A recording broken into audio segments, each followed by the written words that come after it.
Finally అందరం పెద్దన్న వాళ్ళ ఇంటికి వెళ్ళిపోయాం.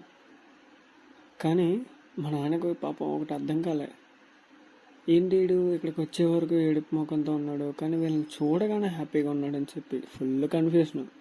అప్పుడే మా నాన్నమ్మ నేను వస్తున్నానని చెప్పి అన్ని స్నాక్స్ చేసి పెట్టింది. ఇంకా ఆగుతామా, ఒక న్యూ ఇయర్లో సెలబ్రేట్ చేసుకున్నాం. కాకపోతే నాకు అప్పటి వరకు తెలియని విషయం ఏంటంటే, మా పెద్దన్నయ్య మేమంటే పడదు ఇన్ ద సెన్స్ చిన్నప్పుడేవో చిన్న చిన్న ఫైట్స్ అవే మైండ్లో పెట్టేసుకొని మేము రమ్మన్నా కూడా బయటికి రాలేదు. కానీ నేనంటే చాలా ఇష్టం అంట మా అన్నకి. చూడాలి నా కోసమైనా వస్తాడో లేదో. నాన్నమ్మ పిలిచిందో లేదో వెంటనే అన్నయ్య పరిగెత్తుకుంటూ వచ్చేసాడు. అప్పుడే చూసినా కానీ నాన్నతో ఒక్క మాట కూడా మాట్లాడలేదు అన్నయ్య.